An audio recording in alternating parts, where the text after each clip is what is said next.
You've probably been there. You block out an entire afternoon to finally start learning data science, but end up spending 4 hours just downloading packages, updating drivers, and spinning your wheels without ever analyzing a single row of data. You look at modern job descriptions, and the demands are exhausting. They want you to know Python, SQL for databases, Excel for reporting, Power BI for dashboards, Git for version control, and half a dozen AI tools. When you plot utility against complexity, you see a massive cluster of applications demanding attention. As required tools increase, setup friction follows, creating a learning burden that leads beginners to quit before writing a single line of code. Stacking more applications onto your hard drive doesn't translate to better analytical skills. In fact, it usually just creates confusion. The path forward requires a shift in mindset. Instead of trying to master 10 separate pieces of software, you need to understand what each tool actually does and deliberately connect a few of them into a practical system tailored to the problem in front of you. That's exactly why we developed the DataScriptIQ 2026 Data Science Beginner Roadmap. It replaces software hoarding with a reliable step-by-step pipeline. Every real data project has 6 stages: understand the question, collect data, inspect and clean records, analyze numbers, communicate findings, and preserve the project. The strategy is targeted placement. Assign exactly one specific tool to each step, avoiding overlapping software. By focusing on the workflow first, you stop memorizing random programming commands or interface menus that you'll never use in a day-to-day work environment. When you align a tool directly with a necessary stage in your pipeline, every hour you spend learning it produces tangible progress on your actual data project. Let's look at the front end of that pipeline. Excel fits perfectly into the quick inspection layer. It's incredibly practical for loading a file, quickly sorting columns, filtering out blank cells, and building fast pivot tables to see what you're working with. It gives you high immediate visibility and makes it easy to share results with non-technical managers. But as your data grows to millions of rows, Excel will start freezing, and the performance completely falls apart at scale. Worse, relying on repetitive manual edits in a spreadsheet makes your process almost impossible to reproduce. You end up introducing silent formatting errors that you won't catch until it's too late. That brings us to SQL. In modern business, datasets don't usually sit in neat little CSV files. SQL acts as your structured data layer, allowing you to retrieve, filter, and summarize specific information directly from massive relational databases. To pull what you need, you only have to focus on a few core commands: select to pick your columns, join to connect different tables, and group by to aggregate totals. Here is how SQL can go wrong. This diagram tracks 2 queries running on the same tables. The first query filters correctly and gets it right, outputting an accurate revenue total. The second query runs without a single syntax error, but because the user misunderstood how the tables relate, it duplicates rows silently and hands the business a massively inflated number. Ultimately, SQL pulls the raw data from the server, and Excel lets you inspect it quickly. But neither tool is designed to handle complex, automated, repeatable data transformations. For those complex transformations, we step into the cleaning and analysis layer. This is where Python, specifically the Pandas library, becomes your primary engine for documenting your cleaning steps and running deep, repeatable analysis. To write that Python code, you have 2 main paths. The first is Google Colab, which operates entirely through your web browser. This table compares the 2 environments. As you can see under Colab, it offers 0 setup friction. You can start practicing Python immediately, but you trade away stability.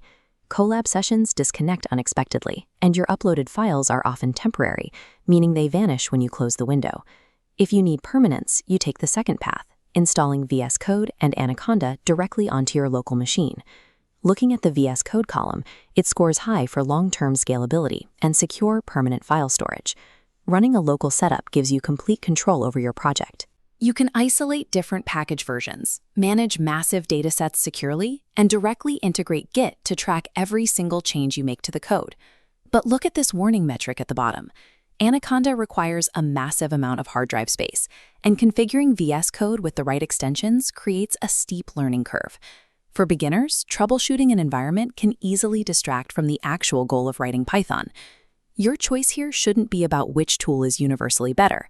It comes down to weighing your immediate tolerance for technical friction against your long-term need for stable, scalable architecture. Once the analysis is done, the data moves to the decision layer. This is where Power BI shines, taking clean, structured data and turning it into interactive dashboards that decision makers can explore on their own. But watch the data flow in this diagram. A sleek, colorful interface means nothing if the math is broken beneath the surface. Visual polish can never correct an inaccurate underlying calculation. If you build out your visual elements before rigorously verifying your data types and formulas, you will actively mislead business leaders into making bad operational choices. The final layer in a modern workflow is the AI assistant. Today, beginners often use AI to rapidly generate code for complex tasks. The quality of what you get out depends entirely on what you put in. A weak request, like "fix my code," yields generic, unreliable answers. A strong prompt provides the exact data context, outlines the expected output, and establishes rules for validating the result. But relying on AI comes with severe risks. Fast script generation frequently introduces hallucinated logic that looks correct but fails on real data. And if you blindly paste confidential customer files into a public prompt, you are creating massive security vulnerabilities. Power BI and AI assistants are incredibly capable. But these presentation and automation tools become completely useless and actively dangerous if the human operating them doesn't understand the core mechanics of the data they are processing. With all these options, there is no universal right answer. The definitive best tool stack for you depends entirely on your immediate career objectives. This matrix breaks down 3 learning paths.